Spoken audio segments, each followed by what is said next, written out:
আলেম সমাজের প্রতি কি বার্তা? যে তোমাদেরকে অনেক ফজিলত দিয়ে দিলাম, এখন থেকে তোমরা শুধুমাত্র জনগণের সালামের জবাব দিবা। তোমাদের অনেক মান মর্যাদা ঘোষণা করে দিলাম, এখন থেকে তোমরা শুধুমাত্র লাল গলিচার বড় বড় গাদ্দি বসায় হাদিয়া খাইবা। আল্লাহ নবী আলেমদের উপর আস্থা রেখে গেছেন। যদি কেউ মনে করো যে এত বড় বোঝা বহন করার হিম্মত নাই, খবরদার নিজের নামের সাথে কোনোদিন আলেম লকব ব্যবহার করবা না। যদি মনে করো এই দায়িত্ব বহন করার মতো হিম্মত নাই, আলেম উপাধি বহন করবা না, আলেম পরিচয় ধারণ করবা না। মালুমাত এক জিনিস, এলেম আরেক জিনিস। যারা মনে করবে যে না বাপরে বাপ, এই জিম্মাদারি তো অনেক ভয়াবহ জিম্মাদারি, এটা সেই জিম্মাদারি যেই জিম্মাদারি আদায় করতে গিয়ে হযরত ইউনূস আলাইহিস সালামকে মাছের পেটে যেতে হয়েছিল, এটা সেই জিম্মাদারি যেই জিম্মাদারি আদায় করতে গিয়ে হযরত জাকারিয়া আলাইহিস সালামকে দ্বিখণ্ডিত হতে হয়েছিল, এটা সেই জিম্মাদারি যেই জিম্মাদারি আদায় করতে গিয়ে খলিল ইব্রাহিম আলাইহিস সালামকে অগ্নিকুণ্ডে নিক্ষিপ্ত হতে হয়েছিল, এটা সেই জিম্মাদারি যেই জিম্মাদারি আদায় করতে গিয়ে হযরত মুসা আলাইহিস সালাতু ওয়াস সালামকে গোটা উম্মত সহ দেশান্তরিত হতে হয়েছিল, এটা সেই জিম্মাদারি যেই জিম্মাদারি আদায় করতে গিয়ে হযরত ঈসা আলাইহিস সালাতু ওয়াস সালামকে ষড়যন্ত্রকারীদের মাধ্যমে নিজেকে ফাঁসি দেওয়ার মতো, হত্যা করবার মতো ষড়যন্ত্রের মুখোমুখি হতে হয়েছিল, এটা সেই জিম্মাদারি যেই জিম্মাদারি আদায় করতে গিয়ে নবী মুহাম্মদ আরবীকে তায়েফের ময়দানে রক্ত ঝরাতে হয়েছিল, এটা সেই জিম্মাদারি যেই জিম্মাদারি আদায় করতে গিয়ে আমার নবীকে উহুদের ময়দানে মাথা ভাঙতে হয়েছিল, দাঙ্গার শহীদ করতে হয়েছিল, রক্ত দিতে দিতে বেহুশ হয়ে জমিনে পড়ে যেতে হয়েছিল। আলেম সমাজের প্রতি কি বার্তা? যে তোমাদেরকে অনেক ফজিলত দিয়ে দিলাম, এখন থেকে তোমরা শুধুমাত্র জনগণের সালামের জবাব দিবা। তোমাদের অনেক মান মর্যাদা ঘোষণা করে দিলাম, এখন থেকে তোমরা শুধুমাত্র লাল গলিচার বড় বড় গাদ্দি বসায় হাদিয়া খাইবা। না, বার্তা এটা নয়, বরং আল্লাহর পয়গম্বরের বার্তা হলো উম্মতের আলেম সমাজের প্রতি। হে উম্মতের উলামায়ে কেরাম, যারা নিজেদের পক্ষে আসমানি ওহীর ইলমের আমানত রেখেছো, কোরআন হাদিসের ইলমের আমানত তোমরা নিজেদের পক্ষে ধারণ করেছো, সর্বপ্রথম এই আমানতের গুরু দায়িত্বের বোঝাটা কত ভারী সেটা উপলব্ধি করার চেষ্টা করো। এটা সেই আমানত, ইন্না আরাজনাল আমানাতা আলাস সামাওয়াতি ওয়াল আরদি ওয়াল জিবাল ফাআবাইনা আন ইয়াহমিলনাহা ওয়া আশফাকনা মিনহা ওয়া হামালাহাল ইনসান। যে আমানতের দায়িত্ব বহন করতে অপারগতা প্রকাশ করেছিল আসমান, যে আমানতের দায়িত্ব বোঝা নিতে ব্যর্থ হয়েছিল পাহাড়, যে আমানতের বোঝা বহন করতে অক্ষমতা প্রকাশ করেছিল জমিন, সেই আমানত সর্বশেষ একজন পয়গম্বর বহন করেছিলেন। আর সেই আমানতের দায়িত্ব পর্যায়ক্রমিকভাবে পয়গম্বরদের কাঁধ থেকে উম্মতের আলেমদের কাঁধে স্থানান্তরিত হয়েছে। সুতরাং আলেম হওয়া, আলেম লকব ধারণ করা, আলেম পরিচয় ধারণ করা, এটা জগতের আর ৮-১০টা ডিগ্রি ধারণ করার মতো নয়। আলেম হওয়ার অর্থ শুধু অনার্স পাস করা নয়, আলেম হওয়ার অর্থ শুধুমাত্র এমএ পাস করা নয়, আলেম হওয়ার অর্থ শুধুমাত্র শিক্ষাগত একটা ডিগ্রি গ্রহণ করা নয়, আলেম হওয়ার অর্থ শুধুমাত্র শিক্ষাগত যোগ্যতার একটা সার্টিফিকেট আর সনদ হাসিল করা নয়। আলেম হওয়ার অর্থ হলো আদম আলাইহিস সালাম থেকে আখির নবী মুহাম্মদুর রাসূলুল্লাহ সাল্লাল্লাহু আলাইহি ওয়াসাল্লাম পর্যন্ত সমস্ত নবীদের জিম্মাদারি দায়িত্বের জোয়াল কাঁধে তোলা। সুতরাং আমি উসিকুম ওয়া ইয়ায়া, বিশেষ করে নবীন আলেম যারা দাওরা ফারেক হচ্ছ, সন্তান তুল্য হিসেবে তোমাদেরকে বলি, যদি কেউ মনে করো যে এত বড় বোঝা বহন করার হিম্মত নাই, খবরদার নিজের নামের সাথে কোনোদিন আলেম লকব ব্যবহার করবা না। যদি মনে করো এই দায়িত্ব বহন করার মতো হিম্মত নাই, আলেম উপাধি বহন করবা না, আলেম পরিচয় ধারণ করবা না। কোরআন হাদিসের ইলম কিছু মালুমাত হাসিল করেছো, কিছু ইনফরমেশন মুখস্থ করেছো।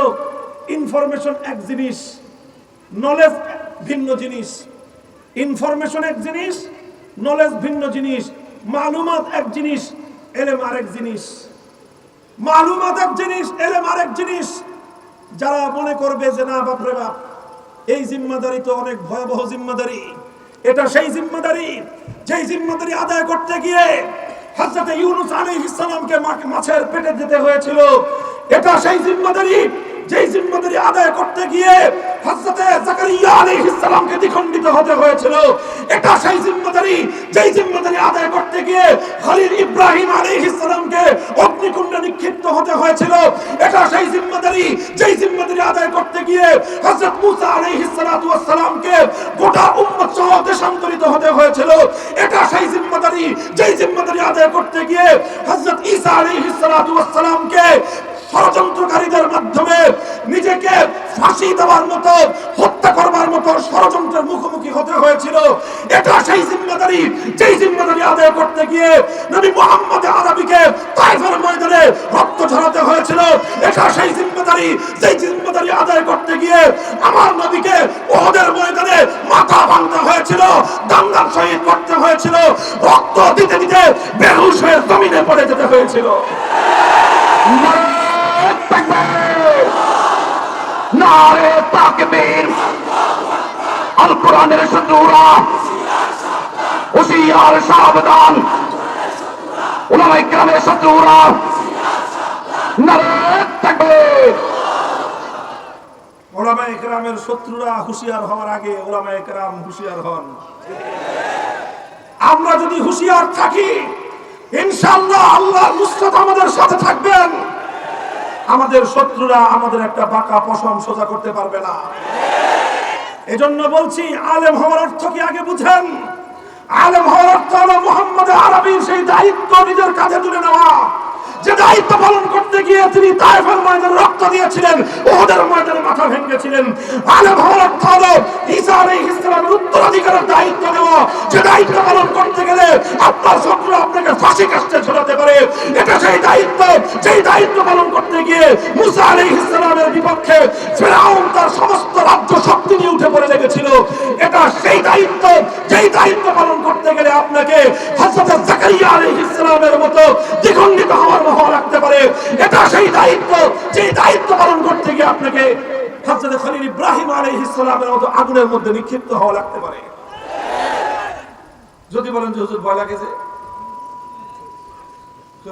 ভয় লাগে, ভয় লাগলে তো রাস্তা আগেই বললাম, রাস্তা আগেই বলে দিলাম, নিজে পরিষ্কার করে দিবেন যে ভাই আমি আলেম না, আমি আলেম না, আমি কিছু ইনফরমেশন মুখস্থ করেছি, আমি কোরআন হাদিসের কিছু তথ্য মুখস্থ করেছি, কোরআন হাদিসের কিছু নলেজ আমি শিখেছি, বাট আমি আলেম না।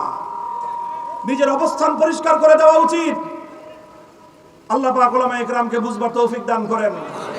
আবারও বলছি, উলামায়ে কেরামের প্রতি বার্তাটা হলো আল্লাহর নবী আলেমদের উপর আস্থা রেখে গেছেন।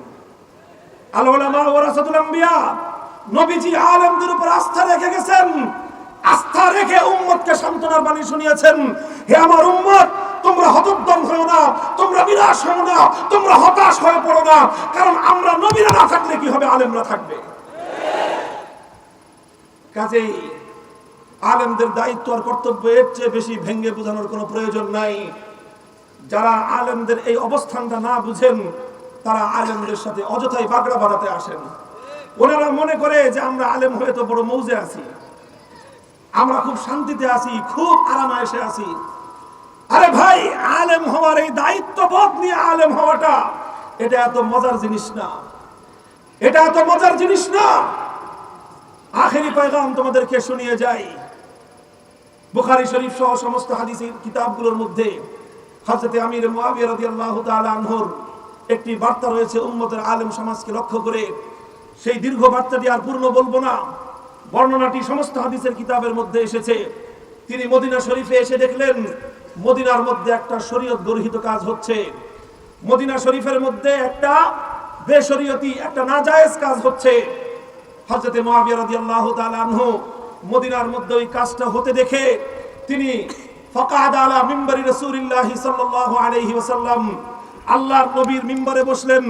যেই মিম্বরে বসে আল্লাহর নবী উম্মতকে তিনি বিভিন্ন নির্দেশনা প্রদান করতেন, সেই মিম্বরে বসে হযরত মুআবিয়া রাদিয়াল্লাহু আনহু সর্বপ্রথম প্রশ্ন করলেন, আইনা উলামাউকুম, আইনা উলামাউকুম, হে মদিনাবাসী জবাব দাও, তোমাদের শহরে শরীয়তের বিরুদ্ধে কার্যকলাপ পরিচালিত হচ্ছে, এই জনপদে আল্লাহর হুকুম লঙ্ঘিত হচ্ছে, আলেমরা কোথায়? জবাব চাই। প্রথম জবাব তিনি এটা বলেন নাই, মদিনা শরীফের এই শহরের নগর পিতা কোথায়? এই শহরের মেয়র সাহেব কোথায়, এটা জিজ্ঞাসা করেন নাই। তিনি এটা জিজ্ঞাসা করেন নাই যে মদিনার এসপি কোথায়, জিজ্ঞাসা করেন নাই মদিনার ডিসি কোথায়। বলবেন যে হুজুর এসপি ডিসি ছিল কিনা, আরে ভাই এই পরিভাষা না থাকতে পারে, কিন্তু গভর্নর বর্তমান সময়ের একজন ওসি, একজন ডিসি, এসপি এবং মেয়র মিলে যা কাজ করে, ইসলামী খেলাফতের যুগে একজন গভর্নরের ক্ষমতা এবং দায়িত্বের চেয়ে অনেক বেশি থাকতো। মদিনা শরীফে গভর্নর ছিল, হযরত মুআবিয়া এটা জিজ্ঞাসা করেননি মদিনার গভর্নর কোথায়, মদিনা আইন শৃঙ্খলা রক্ষাকারী বাহিনীর সদস্য কোথায়। তিনি সর্বপ্রথম প্রশ্ন করেছেন আইনা উলামাউকুম, আল্লাহর বিধান লঙ্ঘিত হচ্ছে, আলেমরা কোথায়। মুহতারাম হাজিরিন, এই হাদিসের ব্যাখ্যায় সমস্ত ব্যাখ্যাকারগণ লিখেছেন, সুতরাং আল্লাহর জমিনে যখন কোনো আল্লাহর বিধান লঙ্ঘিত হবে, আল্লাহর জমিনে যখন শরীয়ত বিরোধী কোনো কার্যকলাপ পরিচালিত হবে, তখন এর দায় শুধুমাত্র পুলিশের নয়, এর দায় শুধুমাত্র প্রশাসনের নয়, এর দায় শুধু সিটি কর্পোরেশনের নয়, এর দায় শুধু এমপির নয়, এর দায় শুধু মন্ত্রী পরিষদের নয়, এর দায় শুধুমাত্র আদালতের নয়, এর দায় শুধু সরকারের নয়, বরং আল্লাহর দ্বীনের বিরুদ্ধে যখন কোনো কার্যকলাপ পরিচালিত হবে, সর্বপ্রথম তার দায় বহন করতে হবে আলেমদেরকে।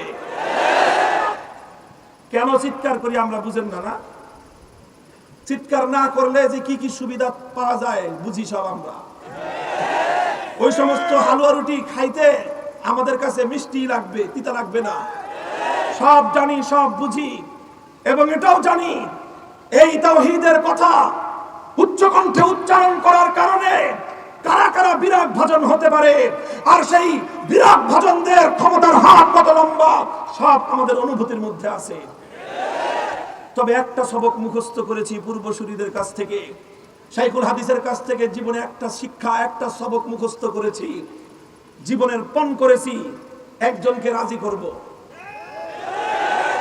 আরশওয়ালাকে, আসমানওয়ালাকে রাজি করব, আল্লাহ এবং তার রাসূলের স্যাটিসফ্যাকশন চাইবো। আল্লাহকে রাজি করে আল্লাহর রাসূলের সন্তুষ্টি অর্জন করার পর যারা যারা খুশি, ওয়েলকাম। আর আল্লাহকে রাজি করার পর অন্য কেউ যদি বেজার থাকে, তাহলে অন্য কাউকে খুশি করতে গিয়ে, অন্য কাউকে রাজি করতে গিয়ে আরশের মালিক আল্লাহকে নারাজ করতে পারবো না।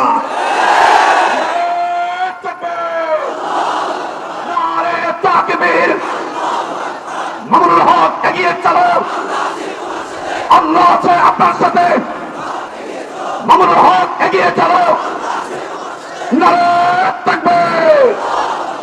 সুতরাং আমাদের পয়গাম পরিষ্কার, ইসলাম বিরোধী কোন কার্যকলাপ যখন হবে, আল্লাহর কোরআনের কোন বিধান যখন লঙ্ঘিত হবে, ইসলামী শরীয়তের মর্যাদা যখন কলঙ্কিত হবে, সারা দুনিয়া একদিকে থাকতে পারে, দুনিয়ার সমস্ত লোভ লালসা আমার পায়ের উপরে এসে স্তূপাকৃত হতে পারে, দুনিয়ার সমস্ত ভয় ভীতি এসে আমার গর্দানের উপর উন্মুক্ত তরবারি ধারণ করতে পারে, কিন্তু আল্লাহর দ্বীনের ইজ্জতের হেফাজতের জন্য আমার কণ্ঠ রুদ্ধ করতে পারবে না।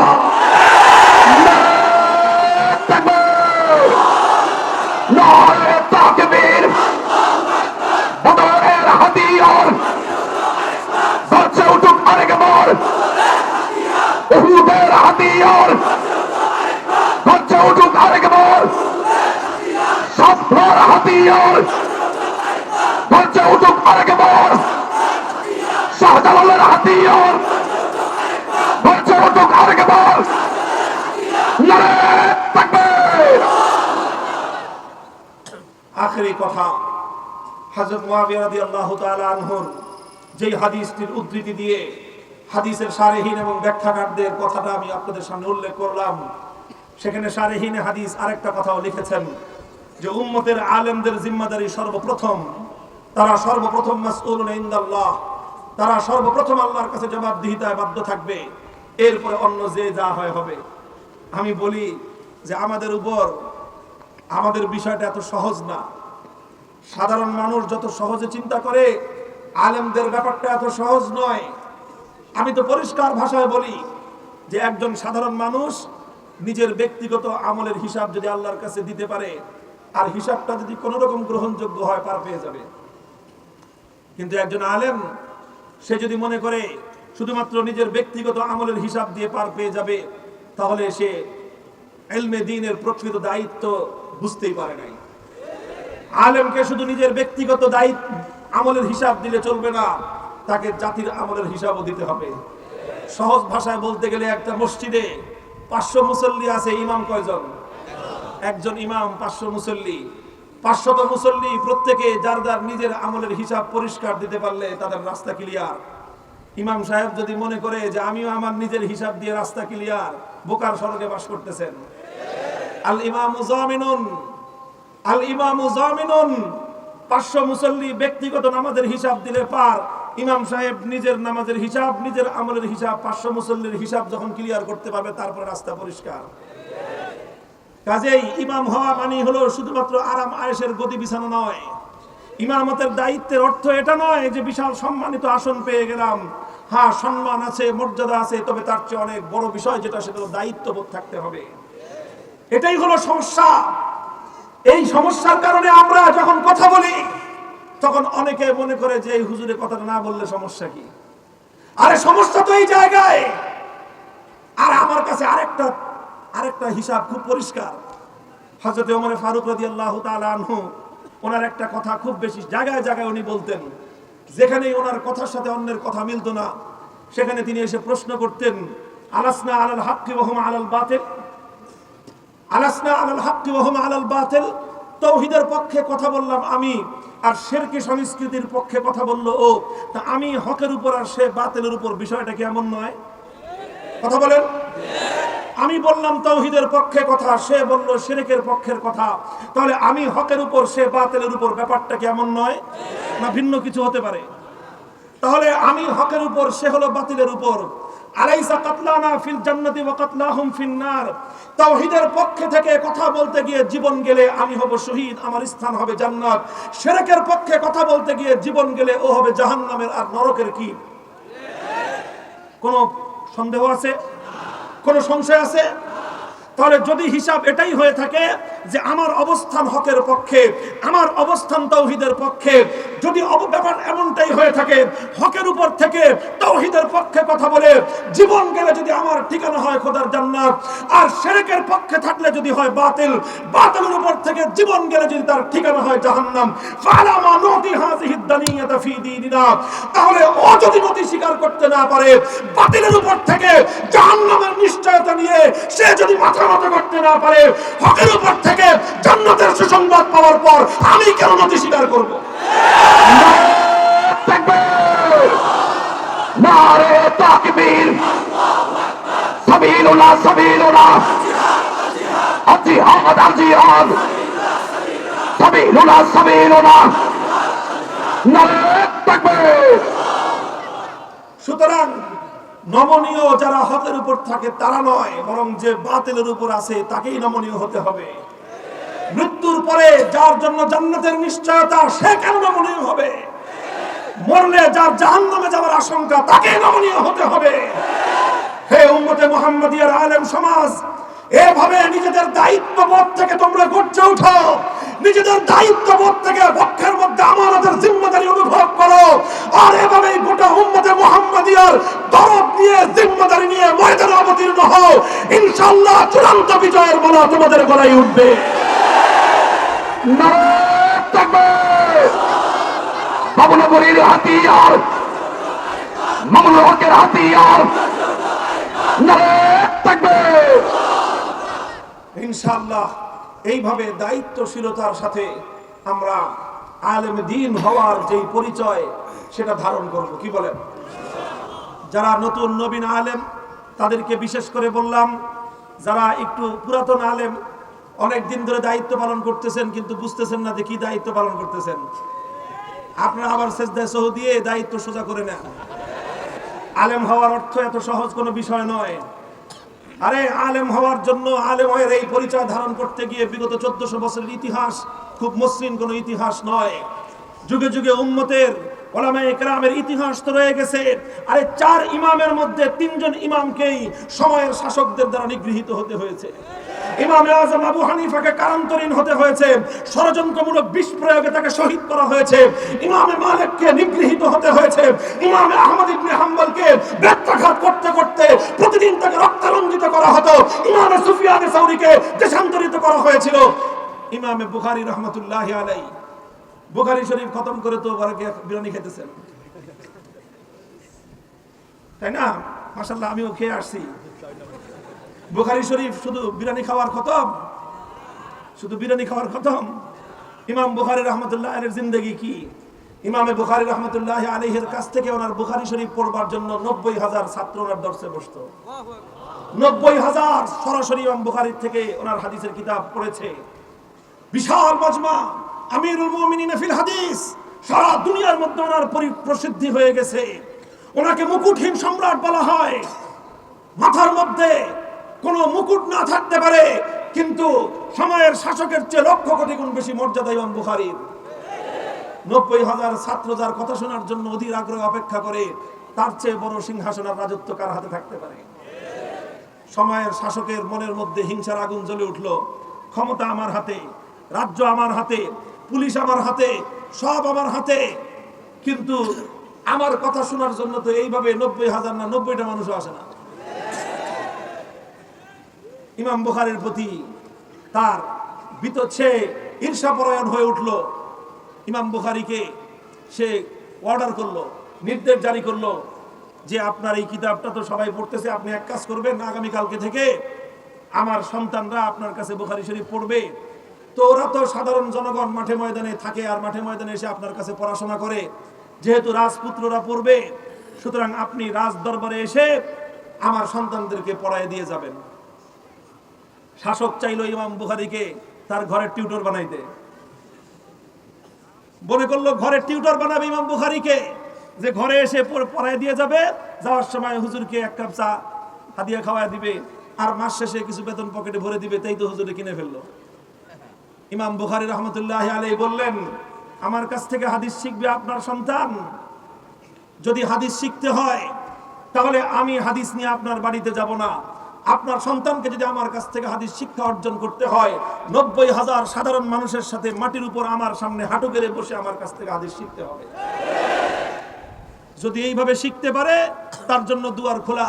আর যদি এইভাবে শিখতে তার কোনো ধরনের তার কোনো মর্যাদা, তার অহংবোধ তাকে যদি বাধা দেয়, তাহলে ওই সমস্ত মানুষের জন্য আল্লাহর নবীর হাদিসের নুরানি এই শিক্ষা তার জন্য নয়। ইমাম বুখারী স্পষ্ট পয়গাম শুনিয়ে দিলেন, ইন্নী লা উযিল্লুল ইলমা ওয়ালা আহমিলুহু ইলা বাবিল উমারা, ইন্নী লা উযিল্লুল ইলমা ওয়ালা আহমিলুহু ইলা বাবিল উমারা। খবরদার সময়ের শাসক, মনে রেখো, আমি বুখারী, আমি ইমামে বুখারী, আমি মুহাম্মদ ইবনে আব্দুল্লাহ মুহাম্মদ ইবনে ইসমাঈল, আমি এই যুগের উলামায়ে কেরামের প্রতীক। কিয়ামত পর্যন্ত আনেওয়ালা উম্মত আমাকে আলেম হিসেবে শ্রদ্ধা করবে। আমার প্রতিটি কার্যকলাপ ইতিহাসের মানদণ্ডে বিচার করা হবে। একজন আলেম হিসেবে কোরআন এবং হাদিসের ইলম ধারণ করার পরে আমার আচরণ কেমন ছিল, অনাগত ভবিষ্যতে এটাকে চুলচেরা বিশ্লেষণ করা হবে।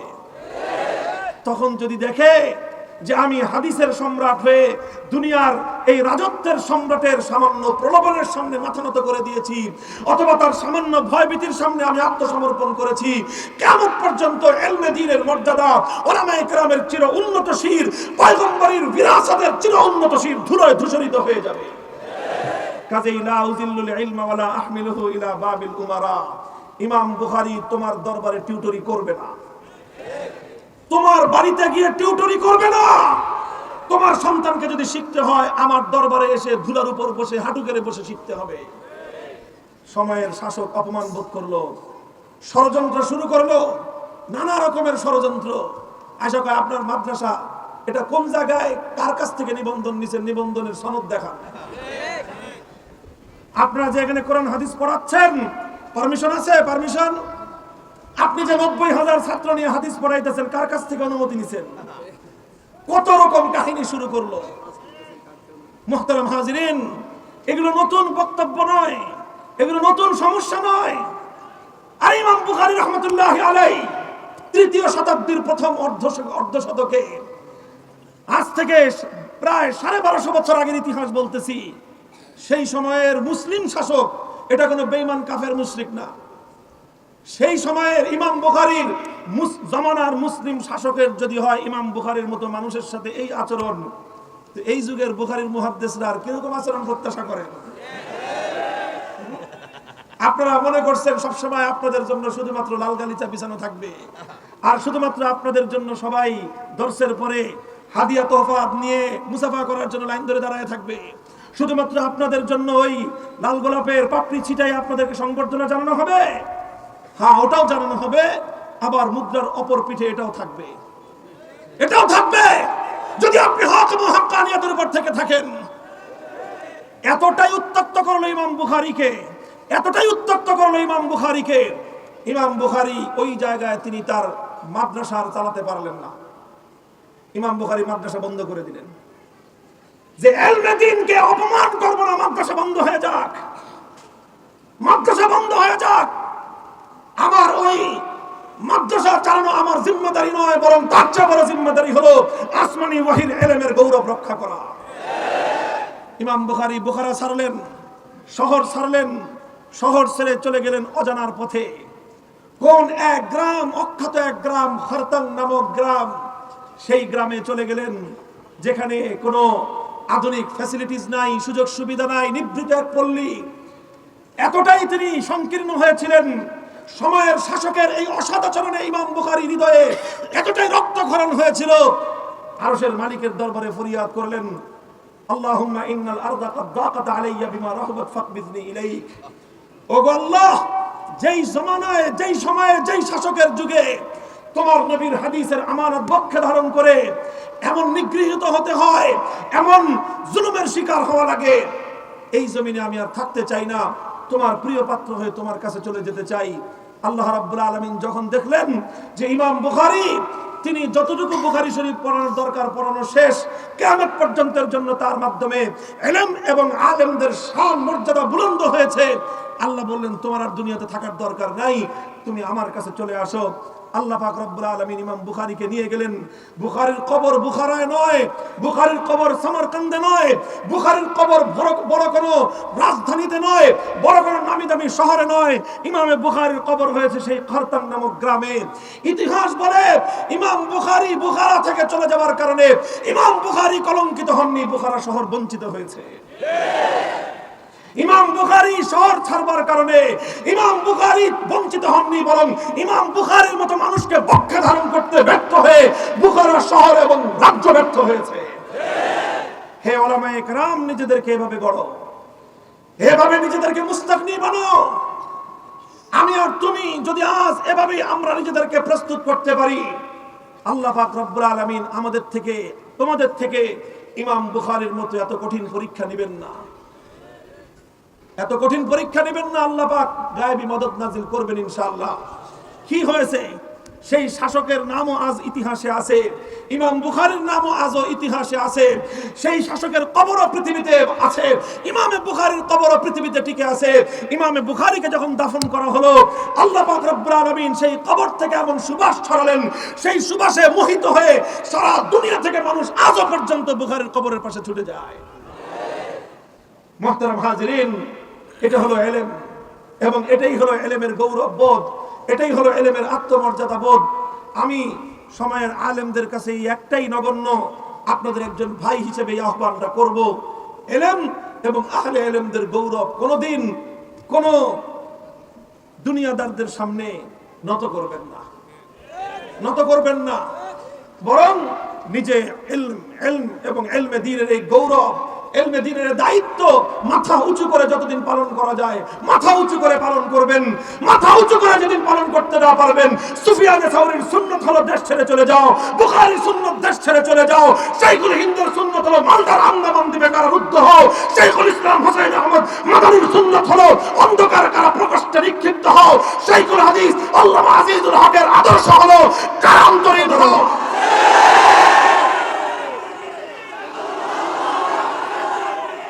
আল্লাহ পাক রব্বুল আলামিন আমল করার তৌফিক দান করেন। কথা যেগুলো বললাম, আমি আপনাদের কাছে দোয়া চাই, আমার এই কথাগুলো যেন শুধু আমার মুখের কথা না হয়, আমার শুধুমাত্র জুবানের কথা যেন না হয়, এই কথা যেন আমার দিলের ইয়াকিন হয়, আমার আমল হয়, এটাই যেন হয় আমার জীবনের শেষ মুহূর্ত পর্যন্ত ধারণ কিন্তু আমার জীবনের একমাত্র আদর্শ। আল্লাহ পাক রব্বুল আলামিন আমাকে আমার বর্তমান প্রজন্মের উলামায়ে কেরাম ভাইদেরকে এভাবে উত্তরসূরিদের পূর্বসূরিদের আদর্শ মজবুতভাবে আঁকড়ে ধরে থাকার তৌফিক দান করেন। ওয়া আখিরু দাওয়ানা আলহামদুলিল্লাহি রাব্বিল আলামিন। ওয়া আসসালামু আলাইকুম ওয়া রাহমাতুল্লাহ।